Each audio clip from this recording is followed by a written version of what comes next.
Hello everyone. चलिए आप सबके सामने हम डिस्कस करने वाले हैं राजस्थान जुडिशरी का जो हमने सीरीज चलाई हुई है प्रीवियस ईयर्स के क्वेश्चंस कराने की।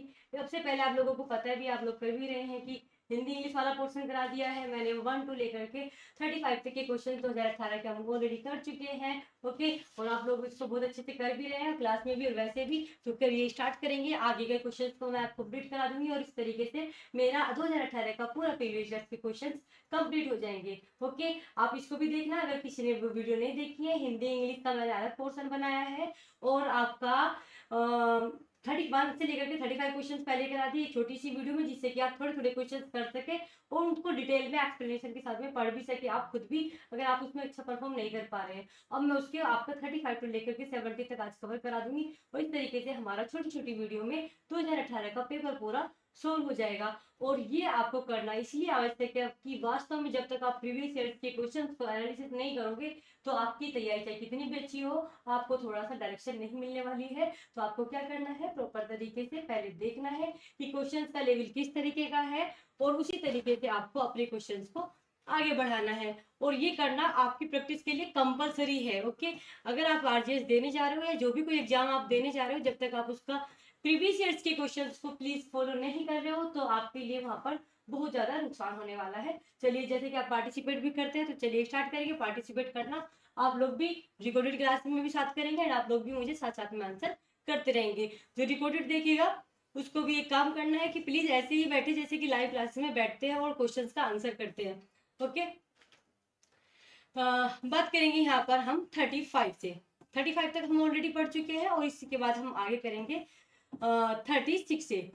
देखो, मैं एक चीज और सोच रही हूँ कि आप सबके लिए, जैसे कि अभी तो मैंने एक ही ईयर का कराया है, लेकिन मैं सोच रही हूँ कि पहले हिंदी के ना सारे क्वेश्चंस को इकट्ठा करके एक वीडियो बना दी जाए। इस तरीके मैं सोच रही हूँ और धीरे धीरे देखती हूँ कि अगर मेरे से हो पाता है, टाइम मिल पाता है, तो मैं ये भी कंटिन्यू करूंगी कि सारे इंग्लिश के पोर्शन एक साथ ले आऊँ, हिंदी का सारा पोर्शन एक साथ ले आऊँ, फिर बस एक एक सब्जेक्ट मतलब एक एक साल का लो का पोर्शन एक साथ कवर करा दूँ। इस तरीके से सोच रही हूँ, आप जैसा सजेस्ट करेंगे वो भी करेंगे, चलेगा। आप भी आंसर करेंगे, सभी के सब करेंगे। ओके, ऑफलाइन में भी जो इसको रिकॉर्डिंग देखेगा वो भी और एंड आप सब भी।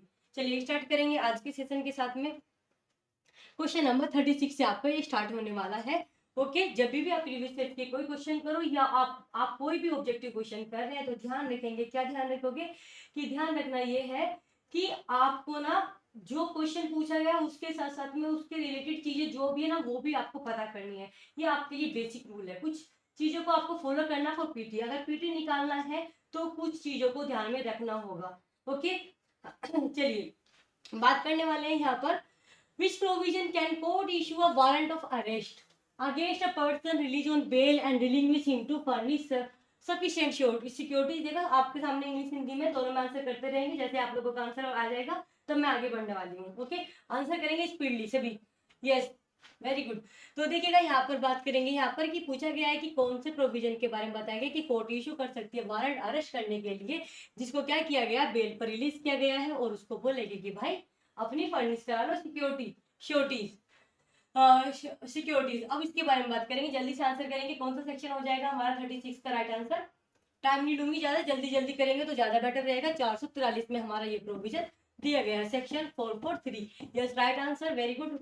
Yes, hello, okay. बात करेंगे, ज्यादा टाइम लगाएंगे नहीं। अब आपका ये आंसर आ चुका है, 443 में ये प्रोविजन दिया गया है। तो अब आप मुझे जल्दी से बताएंगे 440 में क्या है, 446 में क्या है, 441 में क्या है।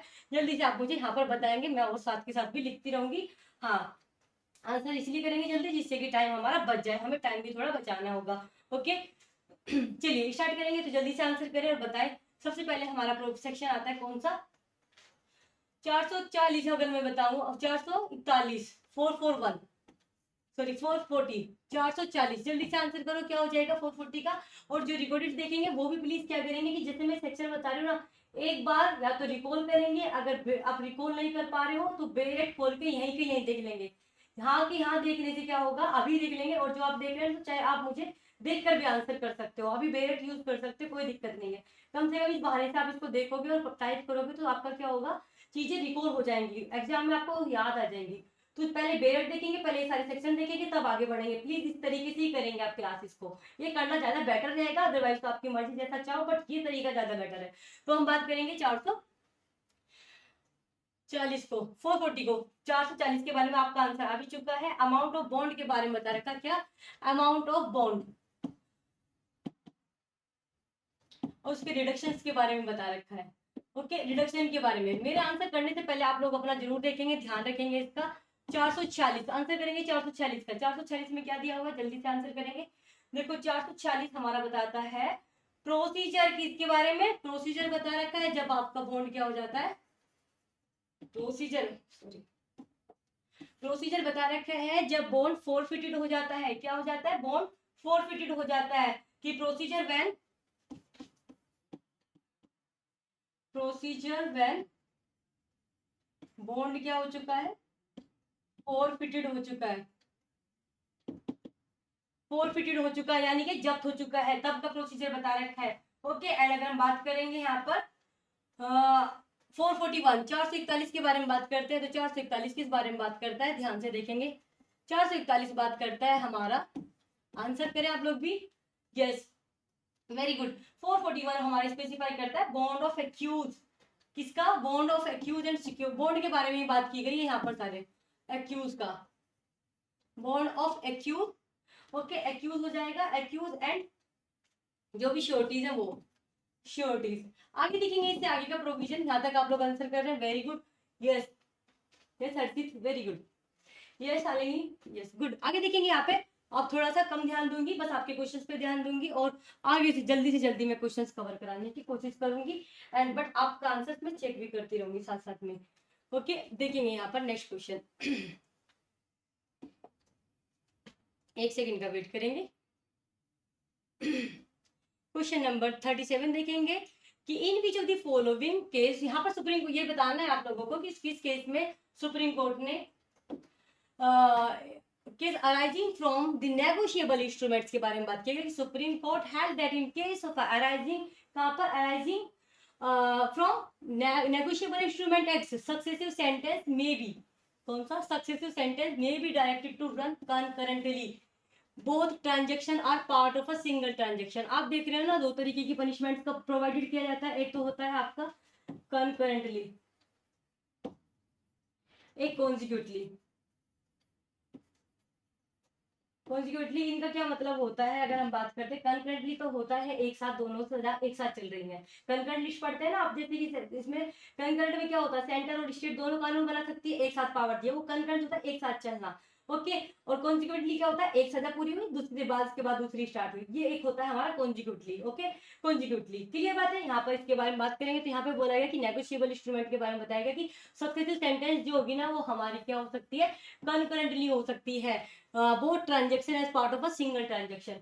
क्यों, अगर क्या है हमारी बोथ ट्रांजेक्शन अगर क्या है सिंगल ट्रांजेक्शन है, तो ये वाली बात की गई है, तो इसका कौन सा केस हो जाएगा, जल्दी से आंसर करें, आप लोगों का आंसर आ भी रहे, very good. Question number 37, question number 37 का आंसर करेंगे जल्दी से। Question number 37 right answer is very good, Shyampal versus Dayawati Bisoya, Bisoya and others. Okay, Bisoya and others.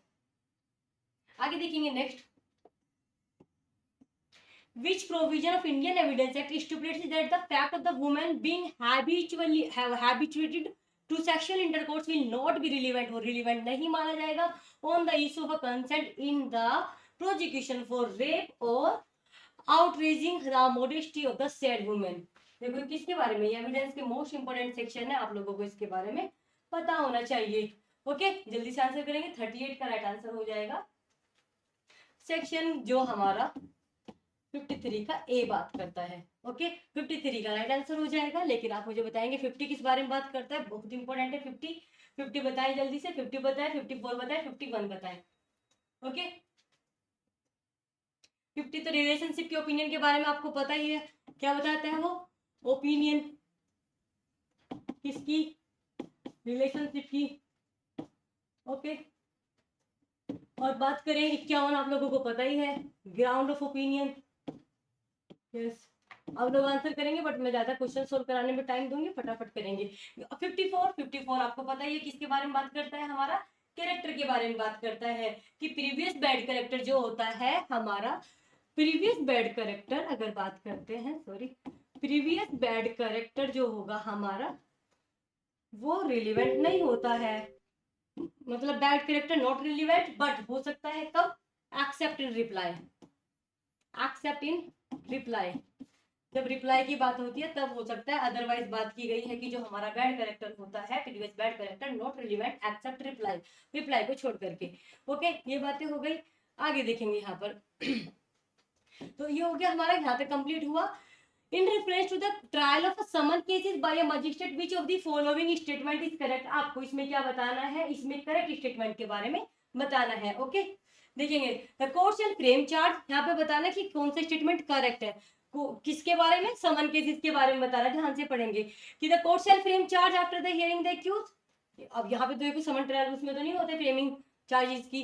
Court will discharge the accused after hearing the prosecution and the accused. No, there is no requirement for the court to hear the accused and the particular of the offense shall be stated to him। यहाँ पे बता रखा है कौन सा question, कौन सा answer सही हो जाएगा। आप लोगों को क्या आ रहा है, 39 का, जल्दी से बताएं।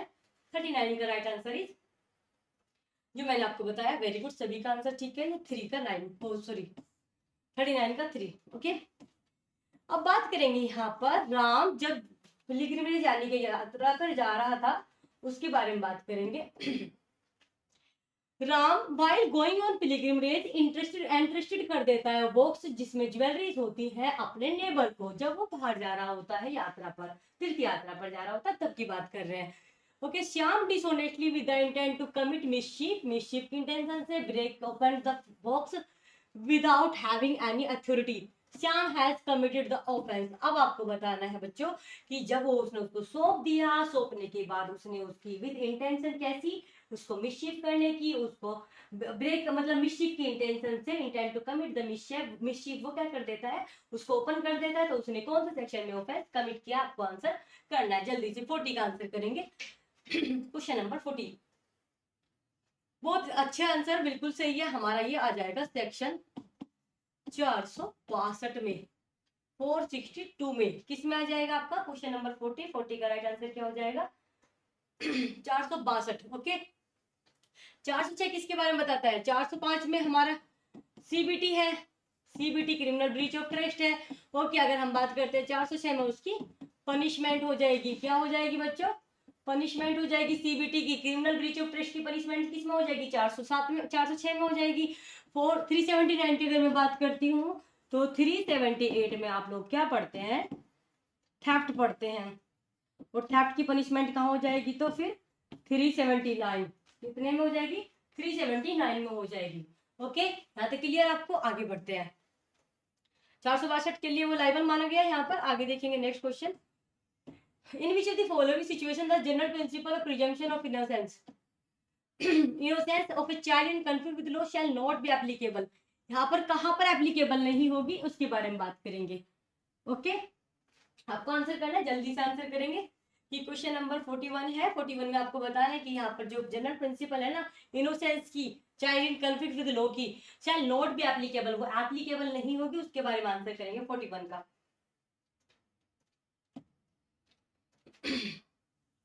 तो देखिएगा यहाँ पर किस पर एप्लीकेबल नहीं होगी, अगर हम बात करते हैं 41 की, तो 41 का राइट आंसर क्या हो जाएगा, यस, इसमें सारी चीजें आ जाएंगी। 302 का ऑफेंस हो, चाहे 376 2 का जी हो, चाहे आपका 18 का 3 हो, जुवेनाइल जस्टिस का act shall should be treated as an adult. तो यहाँ पर अगर हम बात करते हैं 41 की, राइट आंसर हमारा यहाँ पर सारे हो जाएगा, यानी कि इनमें से कोई सा भी हमारा नहीं है, यानी कि नन ऑफ द अबव, सारे के सारे हमारे सही है। यहाँ पर कि यहाँ पर क्या होगा, इनमें से किसी पर भी एप्लीकेबल हमारी नहीं होती, चाहे वो 302 का प्रिजम्पशन ऑफ इनोसेंस एप्लीकेबल नहीं है, चाहे वो किसका हो, आपका 302 का मैटर हो, 376 2 का मैटर हो, या हमारा 18 का सब क्लोज 3 जो है एनआई का, सॉरी जुवेनाइल जस्टिस का, तो उस पर भी नहीं होती है। None of the above is right, 4 is right. अब पुलिस ऑफिसर रिसीवर, सब आप यहाँ पर पुलिस जो होता है वहां पर क्या कर लेता है, एक अमाउंट है 5000 रुपया, 5000 रुपया क्या कर लेता है, वो रिसीव कर लेता है as fine from the traffic violator, किससे, ट्रैफिक वायलेटर से। He deposited the amount in the treasury 3 months after stipulated period, जब वो टाइम पीरियड था उसके बाद 3 महीने बाद ही कमिट्स, उसने कौन सा ऑफेंस कमिट किया, लिया बट उसने सबमिट भी कर दिया, लेकिन राजकोष में जमा करता है कब, उक्त राशि नियत अवधि के 3 माह पश्चात, राशि को 3 माह जमा मतलब लेने के 3 माह पश्चात वो उसको पे करता है, वो सबमिट करता है, जमा करता है। तो तब उसने कौन सा ऑफेंस कमिट कर दिया है यहाँ पर, तो सिंपल सी बात है, उसने ऑफेंस कर दिया है 409 का। किसका? सेक्शन 409 ऑफेंस माना जाएगा यहाँ पर, वो लाइबल माना जाएगा 409 के अंतर्गत हमारा सेक्शन जो है आईपीसी का। क्लियर? 407 किसके बारे में बात करता है? अगर हम बात करते हैं 407 की, जल्दी से मैसेज करो, आंसर करो। जो कैरियर के द्वारा सीबीटी होती है, किसके द्वारा? सीबीटी बाय कैरियर, वाहक के द्वारा जो होती है। ओके, वाहक के द्वारा 407 में आ जाता है। 420 आप लोगों को सबको पता है, 420 वर्ड बहुत सब बोलते हैं कि 420 है भाई, तो 420 में क्या हो जाएगा हमारा? चीटिंग डिसऑनेस्टली, जब हम किस या तो चीटिंग करते हैं, डिसऑनेस्टली इंड्यूस करते हैं, दोनों में से किस चीज के लिए? प्रॉपर्टी को डिलीवर कराने के लिए। यस राइट, बिल्कुल ठीक है सभी का। ओके, आगे देखेंगे नेक्स्ट यहाँ पर, आगे देखेंगे 42 हो गया। Under which provision of the law the court while considering the case of a person convicted for an offence not punishable with death, क्या किससे पनिशेबल नहीं? डेथ से, एलआई से, और under obligation to call for the report of probation officer. तो यहाँ पर बात आती है कि यहाँ पर क्या होगा, किस कौन सा राइट आंसर हो जाएगा इसका? 43 का, 43 का राइट आंसर सेक्शन 4 कौन सा हो जाएगा? Section 4। Okay, yes, section 4 is right. Okay, कि विधि के किस प्रावधान के अंतर्गत न्यायालय मृत्यु या आजीवन कारावास से अलग भिन्न किसी अपराध हेतु जो दोष सिद्धि की गई है, तो किसी व्यक्ति के मामले को विचारित करते समय परिवीक्षा अधिकारी की रिपोर्ट मंगवाने के लिए कहीं बाउंड है, तो किस में मंगवाएगा? कौन से सेक्शन में बाउंड है मंगवाने के लिए? वो हमारा सेक्शन 4 कहता है आपका प्रोविजन ऑफेंडर एक्ट का। अ पर्सन पेइंग, यानी अ पर्सन जो पेई है वो साइन कर देता है ब्लैंक चेक पर। क्या कर दिया उसने? एक ब्लैंक चेक पर साइन कर दिया। ओके, ध्यान से देखेंगे, ब्लैंक चेक पर साइन किया and give the same to another person, मतलब होल्डर को उसने दे दिया, and holder fills up the blank space pertaining amount and date and presents the same in his bank account and it's dishonored, वो dishonored हो गया। in such a situation which of the following statement would be correct? यहाँ पे sign किया, एक blank cheque दे दिया holder को, holder ने अमाउंट फिल किया और उसको लेके गया, लेकिन वहां पर डिसऑनर्ड हो गया। तो अब मुझे बताएंगे इनमें से आपका कौन सा स्टेटमेंट जो है खाली चेक को हस्ताक्षरित करता है, इसमें कौन सा आपका सही हो जाएगा, वो आपको बता रहा है। 44 का राइट आंसर क्या होगा, जल्दी से बताएं। The holder will be entitled to maintain a complaint filed upon the check being dishonored upon being presented in the bank, जो उसने बैंक में प्रेजेंट किया उसके खिलाफ वो कंप्लेंट करने का एंटाइटल होता है। ओके, कि होल्डर एंटाइटल होगा कि वो एक कंप्लेंट कराए। यहाँ पर क्या बात की गई है कि धारक को बैंक में चेक प्रस्तुत करने पर अनारित हो जाने का परिवाद प्रस्तुत करने का क्या हो सकता है, वो उसके खिलाफ कंप्लेंट कर सकता है, परिवाद प्रस्तुत कर सकता है। Right answer 4। ओके, एक यहाँ पर केस बताया गया है किसके? सुप्रीम कोर्ट का। देखिएगा क्या कहा गया है सुप्रीम कोर्ट के केस में, इसको देखेंगे। क्वेश्चन नंबर 45 को जल्दी से आंसर करेंगे सभी। 45 देखो क्या है यहाँ पर, in which celebrating judgment did the honourable supreme court classified the witnesses into 3 categories. Witnesses को क्लासिफाइड किया गया इनटू 3 कैटेगरीज। कौन सी? या होली रिलायबल है, होली अनरिलायबल होगा, या neither Holi reliable nor Holi unreliable. यानी कि एक तो हो गया कि जिस पर आप विश्वास कर सकते हो, ओके, या आप जिस पर विश्वास नहीं कर सकते हो, या फिर तीसरी कैटेगरी होगी कि जिस पर ना तो पूर्ण रूप से क्या कर सकते हैं, ना वो रिलायबल है ना ही वो अनरिलायबल है। ओके, तो ये कौन सा केस था? तो ये हमारा था वैदी वैल्यू का। किसका केस था ये? वैदी वैल्यू का केस था। ओके, वैदी वैल्यू का केस था वर्सी मद्रास का। Vaidi value Thevar versus state of Madras का ये हमारा केस है 1957 का। आई थिंक क्लियर हो रहा होगा। यस बिल्कुल ठीक है, नहीं ये वाला आंसर इसका A1 फर्स्ट आंसर है। ओके, आगे चले। Okay, when a child in conflict with law, देखो क्या होता है कॉन्फ्लिक्ट विद लॉ। यहाँ पर जुवेनाइल में आप लोगों को पता है जो ऑफेंस करता है उसको अक्यूज वगैरह ऑफेंडर वगैरह कुछ नहीं बोल के, बल्कि बोलते हैं a child conflict with law. Okay, यानी कि उसका कॉन्फ्लिक्ट है लॉ के साथ में, उसने कुछ ऐसा काम किया जो लॉ के अगेंस्ट है, ये वर्ड यूज करते हैं। अब बात करेंगे यहाँ पर क्या बात आती है कि जो चाइल्ड है कॉन्फ्लिक्ट विद लॉ, ओके, कहाँ पर दिया गया है? देखो अगर हम बात करते हैं जो डेफिनेशन है हमारी उसकी क्लोज 12 में तो क्या दिया गया है? 12 में तो चाइल्ड दिया गया है, आप लोग अगर पढ़ेंगे तो 12 में 13 में चाइल्ड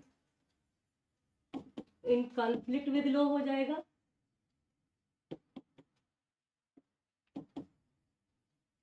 एंड 14 में हमारा जो हम बात कर रहे हैं चाइल्ड, जो जिसको क्या है नीड है केयर एंड प्रोटेक्शन की, केयर एंड प्रोटेक्शन। ये हमारे सेक्शंस है। तो ये 13 के प्रोविजंस की बात कर रहे हैं, 2 के जो हमारा डेफिनेशन क्लोज है ना उसकी, क्योंकि क्लोजेस की बात कर रहे हैं सेक्शंस की। बात करेंगे यहाँ पर कि कॉन्फ्लिक्ट विद लॉ की अगर बात करते हैं, conflict with law is in custody while undergoing trial is declare adult, कहाँ पर under section 18 sub clause 3 of the juvenile justice care and protection act upon crossing the age of 18 years. क्या कर लिया है, क्रॉसिंग कर लिया, मतलब as cross कर लिया during the course of trial, जो उसका ट्रायल चल रहा है।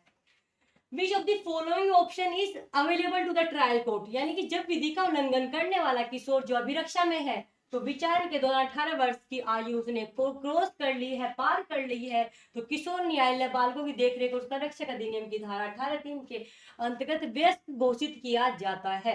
उक्त स्थिति में विचारण न्यायालय के पास निम्न में से कौन सा विकल्प उपलब्ध है। 18 साल तक के लिए प्रोटेक्शन बता रखी है यहाँ पर, लेकिन अगर आफ्टर 18 है, क्रॉस कर चुका है 18, तो तब क्या होगा ऑप्शन, उसके बारे में हम देखेंगे। तो to allow the child to go home after the advice or admonition, to drop the proceeding, to direct the child to be release on provision of good conduct, send the child to a place of safety. उसको कहाँ पे भेजा जाएगा, अगर हम बात करते हैं यहाँ पर उस सिचुएशन में कि कौन सा ऑप्शन अवेलेबल होगा ट्रायल कोर्ट के, पहली बात तो उसको सीधा भेजा जाएगा कहाँ पर, उसको भेजा जाएगा आपका प्लेस ऑफ सेफ्टी पर। Okay, send the child to a place of safety, यानी कि जो आपका बालकों को सुरक्षित स्थान पर भेजने वाला ऑप्शन होगा। यस, बिल्कुल ठीक है। बात करेंगे under which provision of law a body incorporates is required to appoint an authorised representative for the purpose of inquiry trial before the criminal court. यहाँ पे क्या बात करती है कि विधि के किस प्रावधान के अंतर्गत किसी दांडिक न्यायालय के समक्ष जांच या विचारण की प्रयोजनार्थ एक अधिकृत प्रतिनिधि नियुक्त करना एक निगमित निकाय से अपेक्षित है। तो ये कौन से प्रोविजन में दे रखा है, जल्दी से बताएंगे। 47 का 305। ओके, 305 में बता रखा है हमारा, सीआरपीसी के सेक्शन 305 में बता रखा है। ओके, आगे देखेंगे यहाँ पर नेक्स्ट। हाँ बिल्कुल सही है आप सभी का। ओके, चलिए आगे देखेंगे नेक्स्ट।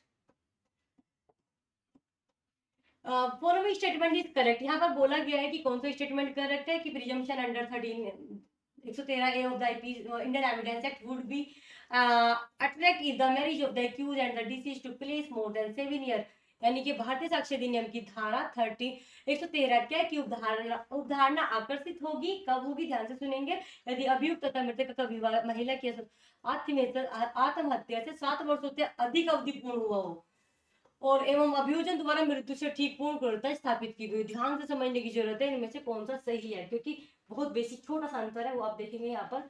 एंड चूंकि इस प्रकरण में भारतीय साक्ष्य अधिनियम की धारा 113 क्या आकर्षित होती है, अतः अभियोजन से अभियुक्त के विरुद्ध अपना मामला युक्तियुक्त संदेह से परे साबित करना अपेक्षित नहीं होता है। तो इसमें ऐसा कोई बताओ, दोनों स्टेटमेंट सही है, एक सही है या दोनों ही गलत है, आपको बताने हैं इसको। ओके, ध्यान से पढ़ लेंगे, इंपॉर्टेंट चीज है, और ऐसे ही क्वेश्चन हमें एग्जाम में क्या करते हैं, फंसा देते हैं। ओके, मोर देन 7 ईयर लिखा है, थोड़ा ये भी ध्यान देंगे, more than 7 year. Okay, and not required to proof इस case beyond reasonable doubt. Again इस देखिए मैंने अंडरलाइन भी कर दिया जिससे कि आप इसको अच्छे से समझ सके। ओके, तो देखिएगा मैं बता देती हूँ इसमें नन ऑफ द अबव, क्योंकि इसमें मोर देन 7 ईयर्स है और नॉट रिक्वायर्ड नहीं, प्रूफ करना होता है बियॉन्ड रीजनेबल डाउट। यहाँ पे ये बात हो जाएगी, तो इस तरीके से इसके दोनों ही गलत हो जाएंगे। बात करेंगे यहाँ पर following can not be ground, इसमें से कौन सा ग्राउंड ऐसा है जो आपका क्या हो सकता है, ये बताना है कि कौन सा यहाँ पर following can not be ground, वो ग्राउंड नहीं हो सकता, किस पर्पज के लिए नहीं हो सकता, क्या करने के लिए, वो डिनाई करे बेल को, वो person who is apparently child in conflict with law, यानी कि एक व्यक्ति जो दृश्यमान रूप से विधि का उल्लंघन करने वाला बालक है कि जमानत से इनकार करने का एक आधार नहीं हो सकता। कौन सा इनमें से आधार नहीं हो सकता, हिंदी इंग्लिश में दोनों में पढ़ के आंसर करेंगे 1 2 3 कौन सा हो जाएगा यहाँ पर। ओके, अगर हम बात करते हैं 49 की, थोड़ा सा दिखने में प्रॉब्लम हो रही है शायद क्वालिटी की वजह से। ओके, बट आगे से देखेंगे इसकी और क्वालिटी इंप्रूव की जाएगी। ओके, मुझे क्लियर दिख रहा है। हाँ, लेकिन अगर आपको नहीं दिख रहा तो बताएं, फिर मैं इसका और कुछ करती हूँ। ओके चलो 49 के बारे में बात करेंगे। 49 का राइट आंसर क्या हो जाएगा कि यहाँ पर बोला गया कि कैन नॉट, यहाँ पे ग्राउंड नहीं हो सकता है कि when the offence alleged against such person is heinous offence and child has been ordered to be tried as an adult. उसको जो ऑर्डर दिया गया है वो किस तरीके का दिया गया है, क्या करने का, एडल्ट की तरह ट्रायल करने का under section 18 sub clause 3 of the juvenile justice care and protection act. तो यहाँ पर ये बात हो जाएगी, और ये तो इसका क्या हो जाएगा, ये आपका ग्राउंड नहीं बनेगा क्योंकि उसे एज एन एडल्ट वहां पर ट्राई करने का आदेश दे दिया गया है। बट रीजनेबल ग्राउंड है ये विश्वास करने के लिए कि क्या है, child may come into association with non criminal if release on bail. ये मतलब जो विश्वास करने का युक्तियुक्त आधार हो, क्या, यदि बालक को जमानत पर क्या कर दिया जाए, इसको जमानत पर अगर छोड़ दिया जाएगा, रिहा किया जाएगा, तो इस मतलब अपराधी के संसर्ग में आ सकता है। तो यस, ये मतलब किसी के कॉन्टेक्ट में आ सकता है तो भी डिनाई कर सकते हैं बेल ना देने के लिए। या यह विश्वास करने का युक्तियुक्त आधार हो कि यदि बालक को जमानत पर रिहा किया, हाँ, तो संसर्ग में मतलब अपराधी के संसर्ग में आ सकता है, या उक्त व्यक्ति की नैतिक, शारीरिक या मनोवैज्ञानिक रूप से किसी न किसी रीजन से उसको खतरा पड़ सकता है, खतरे में पड़ जाएगा कि वो मोरल या फिजिकल या साइकोलॉजिकल डेंजर में हो सकता है। Release on bail would defeat the end of justice. अगर उस व्यक्ति को जमानत पर रिहा किया तो उसमें हमारा न्याय का उद्देश्य एंड ऑफ जस्टिस जो होगा नहीं हो पाएगा, यानी न्याय का उद्देश्य विफल हो जाएगा। ओके, बातें क्लियर, आगे देखेंगे नेक्स्ट यहाँ पर बात करेंगे यहाँ पर कालू प्रोजिक्यूट खेमा, खेमा को प्रोजिक्यूट करता है फॉर किस पर्पज के लिए, फॉर स्टीलिंग आकार, कार स्टील करने के लिए। Okay, stealing a car from him. खेमा इज कन्विक्टेड, खेमा को कन्विक्टेड किया गया। Kalu afterward shoes Ganesh for the car, अब उसके बाद किस पर, गणेश पर केस करता है ये।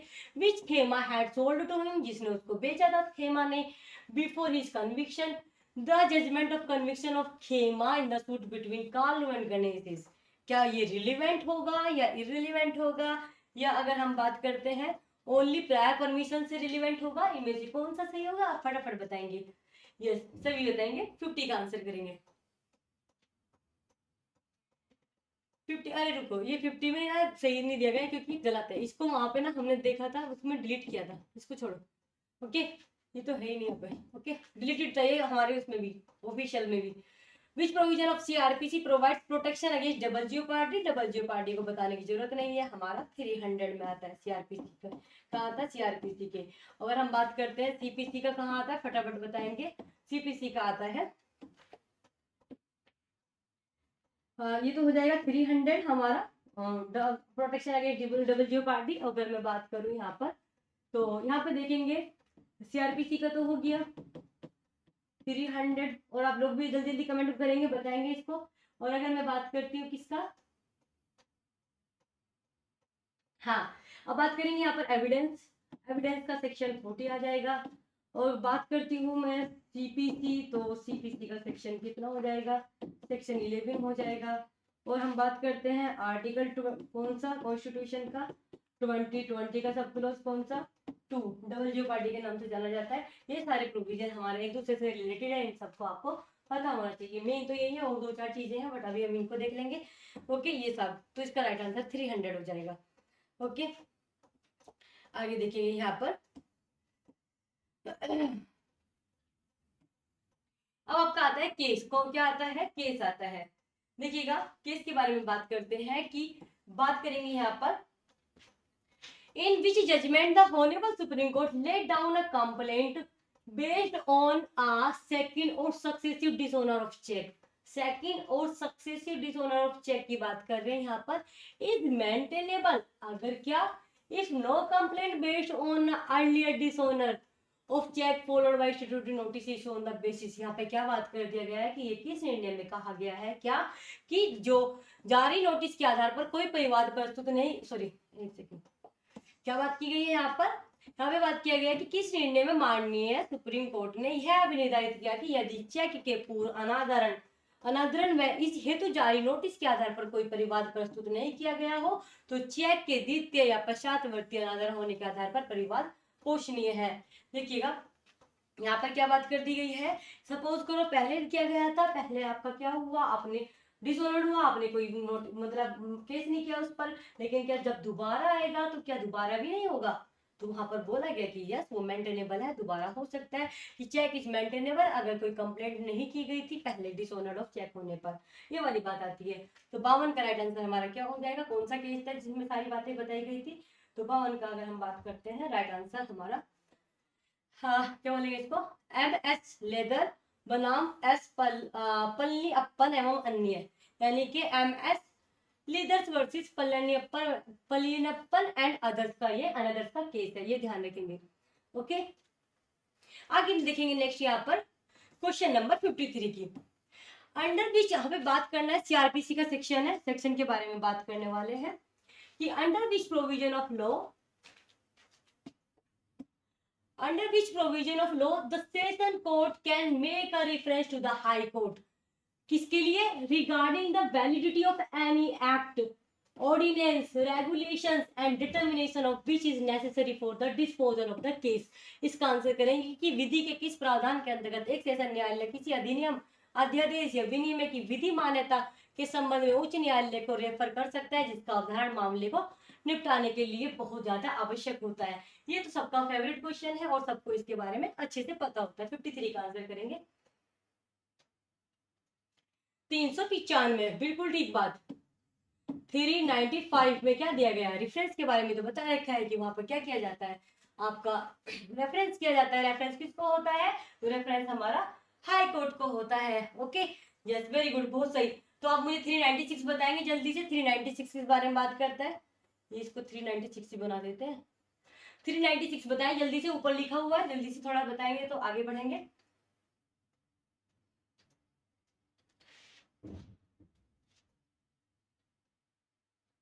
देखो सिंपल सी बात है, देखो 95 में हो रहा है तो फिर क्या होगा? डिस्पोजल भी तो होगा ना, उसी के अकॉर्डिंग जो डायरेक्शन दी गई है 395 में जो रेफरेंस दिया गया था। ओके, रेफरेंस तो हो गया 395 में, 396 में क्या हो जाएगा? सॉरी 395 में हो जाएगा, 396 में डिस्पोजल हो जाएगा। और अगर हम बात करते हैं 368, 368 बताओ एंड 366 बताओ, इन दोनों सेक्शंस को बताओ। ये सीआरपीसी बहुत बड़ी है तो सेक्शंस पर आपकी कमांड होनी बहुत आवश्यक है। ओके चलो बताएंगे जल्दी से। 368 बात करता है कि क्या है आपका, 368 में बहुत इंपॉर्टेंट पावर है कंफर्म करने की, किसकी? Power of high court. क्या करने की बच्चों? टू कंफर्म, यस कंफर्म करने की। क्या चीज कंफर्म करने की? पावर टू कंफर्म, जल्दी से बताए। सेंटेंस, सेंटेंस को कंफर्म कर सकता है वो। ओके, सेंटेंस को कंफर्म भी कर सकता है और सेंटेंस को अनल भी कर सकता है। क्या कर सकता है? अनल भी कर सकता है, कंफर्म भी कर सकता है, अनल भी कर सकता है, दोनों चीज कर सकता है। पावर है हाईकोर्ट के पास में यहाँ पर। ओके एंड लास्ट बता देंगे जल्दी से 366 का।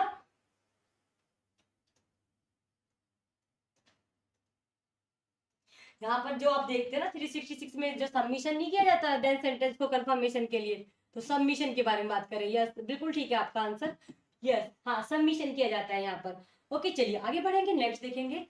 Which of the following provision of Indian Evidence Act permits evidence record in one case to be considered relevant in a subsequent proceeding?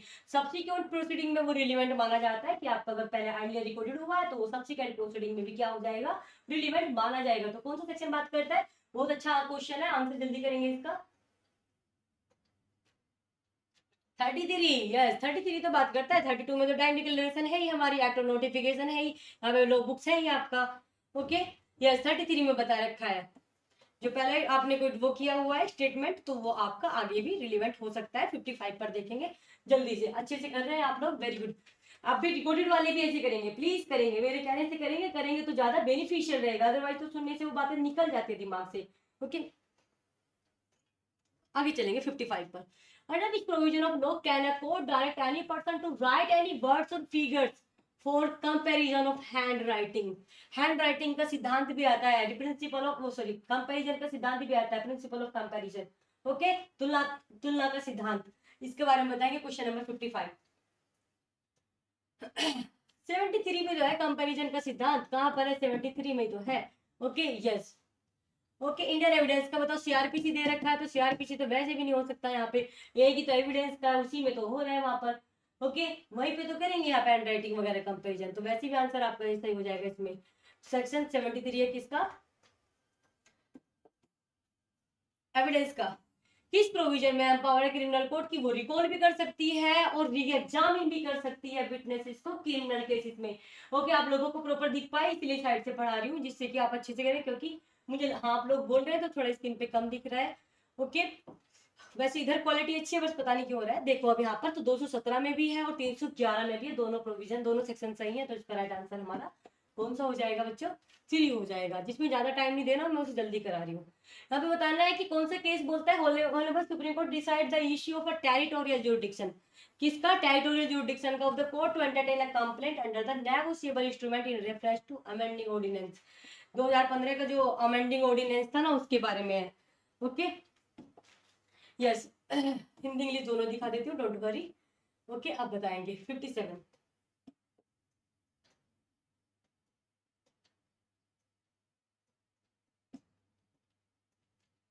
तो अगर बात करते हैं, ये हमारा है Bridgestone India private limited versus Inderpal Singh का केस। ओके, जिसमें माननीय उच्चतम न्यायालय द्वारा मतलब जो हमारा नेगोशिएबल इंस्ट्रूमेंट के अंतर्गत न्यायालय के परिवाद ग्रहण करने के स्थानीय क्षेत्र अधिकार के बिंदु को संशोधन अध्यादेश 2015 के परिप्रेक्ष्य में निर्णित किया था। ओके, यहाँ पे टेरिटोरियल जुडिक्शन के बारे में कंप्लेंट की बताया गया था, तो वो हमारा किसका है, इंदरपाल सिंह का केस है। राइट ऑफ प्राइवेट डिफेंस 58, ये भी डिलीट हो चुका था 58 भी, इसको मत करो, यहाँ पे आ जाओ सीधा। In a trial court in the state of Rajasthan deliver the judgment in English. English में वो जजमेंट क्या किया जाता है, डिलीवर किया जाता है। Okay, under which provision of law can the accused seek a translated copy, क्योंकि ट्रांसलेट कॉपी मिलने का प्रोविजन है ना, तो कौन से उसमें हो जाएगा, translated copy of judgment in Hindi language. बहुत इंपॉर्टेंट बढ़िया सेक्शन है ये, जल्दी से आंसर करेंगे, बहुत बढ़िया। 59 का जल्दी आंसर करेंगे, क्या हो जाएगा 59 का,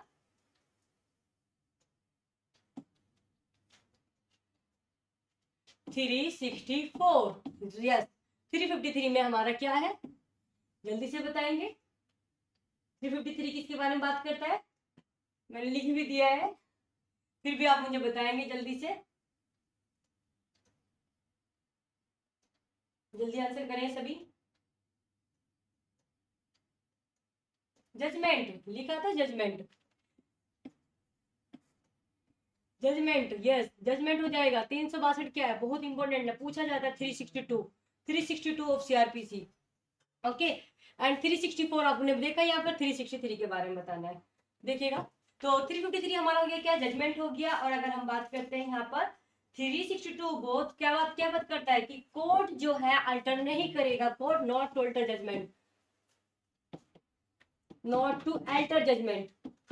okay, not to alter judgment, court not to alter judgment. 62 बहुत इंपॉर्टेंट है, 362 बहुत पूछा जाता है। Okay, court not to alter judgment. आगे देखेंगे नेक्स्ट, यहाँ पर 363 में बात किया गया कि जो है ना 363 में कि कॉपी भी दी जाएगी, क्या दिया जाएगा बच्चों, कॉपी भी दी जाएगी जजमेंट की, कॉपी ऑफ जजमेंट की बात करता है, कॉपी ऑफ जजमेंट की बात करता है, तो यहाँ पर ये बात क्लियर हो जाएगी। ओके, आगे बढ़ते हैं यहाँ पर देने की। Under which provision of the law, a sentence of a death passed by the session court is subject to confirmation by the high court। कि जो डेथ पेनल्टी दी गई है वो ऐसे नहीं आप दे देंगे तो बस सिंपल हो जाएगा, वो क्या होगा, कंफर्म की जाती है। तो कंफर्म की सेक्शन में की जाती है, तो आप बताएं जल्दी से कौन से सेक्शन में की जाती है, अभी भी बताया था वैसे मैंने, फिर भी आप लोग बता देंगे जल्दी से। 366 अभी बताया मैंने, ये 366, यस 366 में।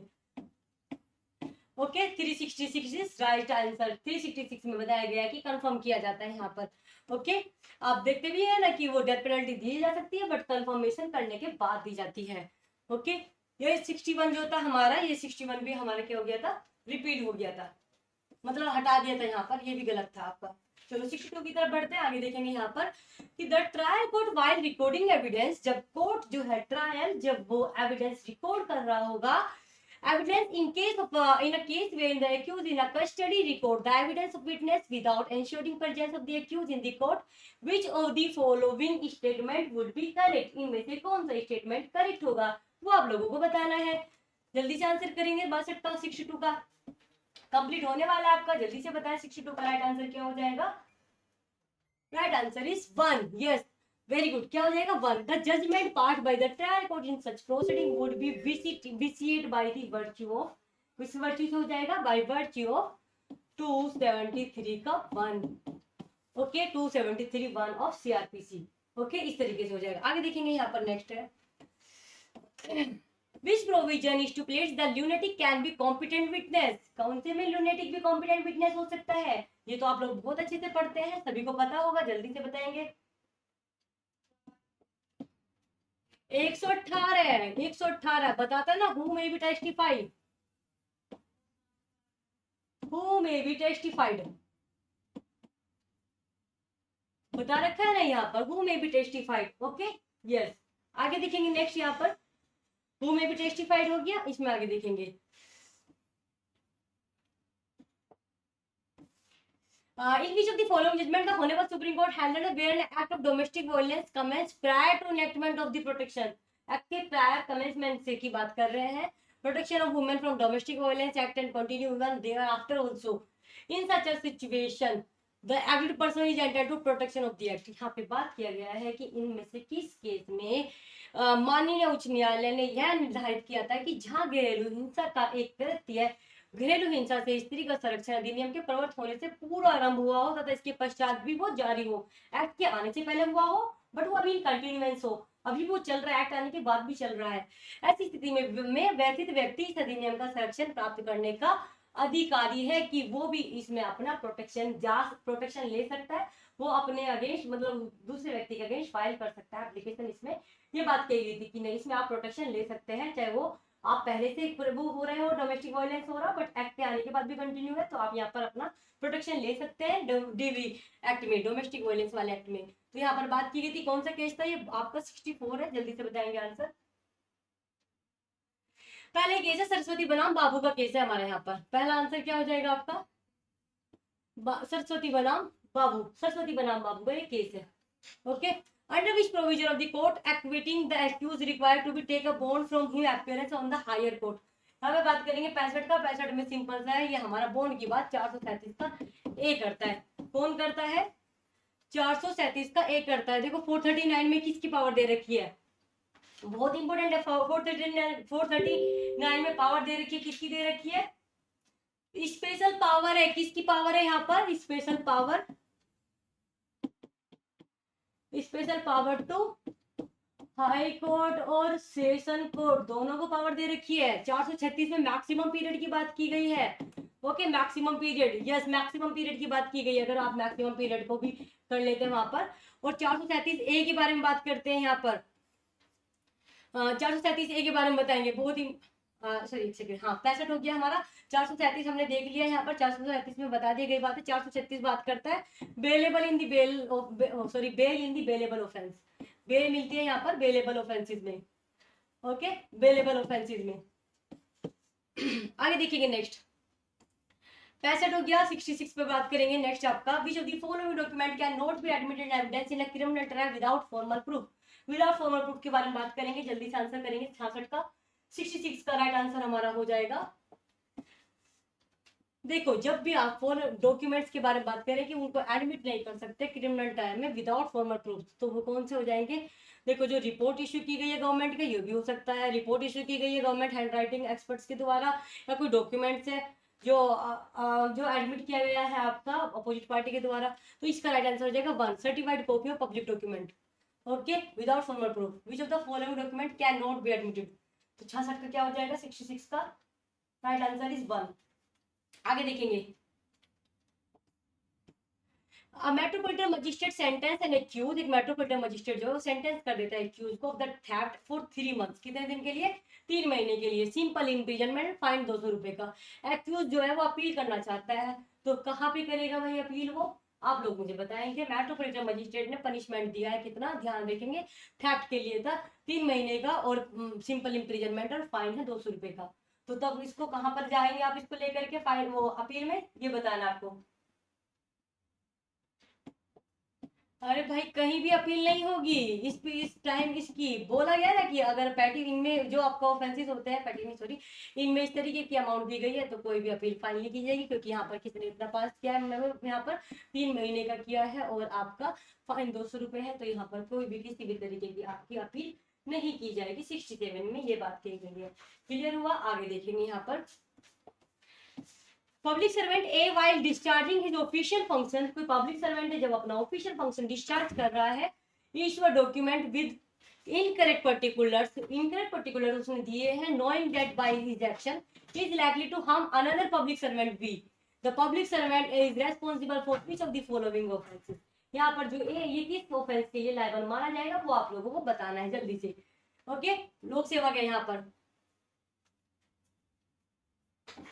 यहाँ पर गलत विवरण दे रहा है दस्तावेज में। ओके, गलत विवरणों को दे रहा है। ओके, लोक सेवक यहाँ पर किस ऑफेंस के लिए होगा? मुझे पता है कि इससे किसी न किसी मतलब दूसरे व्यक्ति को हानि होगी। लोक विवरण में गलत आप मतलब लोग उसमें क्या कर रहे हैं, आप दस्तावेज में विवरण गलत दे रहे हैं, उसके लिए कौन सा ऑफेंस माना जाएगा यहाँ पर? 68 का। देखो, कोई ऑफेंस होगा भी या नहीं होगा, ध्यान रखेंगे कि क्या एक लोक सेवक अपने कार्यालयीय कार्यों के निर्वहन के दौरान, कब? जब वो अपना कार्यालय वो कर रहा है निर्वहन, या जानते हुए कि उसकी इस कार्य से दूसरे लोक सेवक को हानिकारित होना संभाव्य है, गलत विवरणों का एक दस्तावेज जारी करता है, लोक सेवक एंड निम्न में से किस अपराध हेतु लायबल माना जाएगा? अपना ऑफिशियल फंक्शन कर रहा है वो। ओके, हिज ऑफिशियल फंक्शन, कौन सा ऑफेंस कर रहा है वो? आपका अपना ऑफिशियल फंक्शन कर रहा है, तो यहाँ पर ये किसी चीज के लिए लायबल नहीं होगी, none of the above. Under which provision of CrPC can a party approach to the executive magistrate pray for dropping for the proceeding initiated under the section, कौन सा है हमारा सीआरपीसी का? 145। ओके, 145 के बारे में बता रखा है, तो इसका राइट आंसर क्या हो जाएगा? 145 का 5 क्लोज। यहाँ पर कि किस प्रोविजन में पार्टी अप्रोच कर सकती है एग्जीक्यूटिव मजिस्ट्रेट को, और pray for dropping of the proceeding initiated, जो इन्होंने इनिशिएट किए करने की प्रोसीडिंग भी कहीं और नहीं बल्कि 145 के 5 में ही आ जाएंगी। सिंपल सी बात करेंगे यहाँ पर, 145 के 5 में हो जाएगा। अब आपका लास्ट क्वेश्चन बचा है कि under which provision can the court award compensation to a person जो ग्राउंडलेसली अरेस्ट किया गया है। क्या किया गया है? ग्राउंडलेसली अरेस्ट किया गया। तो ये हमारा 358 है। 358 ग्राउंडलेसली अरेस्ट के बारे में ही बात करता है। ओके, अगर बात करते हैं यहाँ पर 349, जल्दी से बता दोगे आप मुझे 349 किस बारे में बात करता है? लास्ट क्वेश्चन है, इसको डिस्कस करेंगे। तो 349 बताए। देखो यहाँ पर बात, हम अगर बात करते हैं यहाँ पर उनके लिए इम्प्रिजनमेंट बता रखी है जो रिफ्यूज कर देते हैं डॉक्यूमेंट को प्रोड्यूस करने के लिए। रिफ्यूजिंग किसके लिए? डॉक्यूमेंट को प्रोड्यूस करने के लिए, और आंसर को नहीं देने के लिए। अगर उनसे कुछ पूछा ही जा रहा है, आंसर ना करना और डॉक्यूमेंट प्रोड्यूस ना करने, उसके लिए हो जाता है। और 357 तो आप सभी जानते हैं, जल्दी से बता सकते हैं। 357 यहाँ पर 357 में क्या हो जाता है? कंपनसेशन पे करने का ऑर्डर, पे करने का कंपनसेशन पे करने का ऑर्डर दिया जाता है। तो इस तरीके से मैंने आपको 70 क्वेश्चंस आपके कंप्लीट करा दिए हैं। ओके, और अगर आपको ये वीडियो पसंद आ रही है तो प्लीज लाइक करेंगे, और जो भी किसी भी तरीके की कोई आपको हाँ इंप्रूवमेंट की जरूरत है या कोई भी आपको लगता है, उसको हम करेंगे आगे। एंड आपको इसको जो मैंने डायरेक्शन दी है, जो मैंने पॉइंट्स बताए हैं, उसको जरूर फॉलो करेंगे। ओके, मिलेंगे फिर किसी नेक्स्ट वीडियो में जिसमें मैं आपको प्रीवियस पेपर ही सोल्व कराने वाली हूँ। Okay, thank you so much everyone, thank you.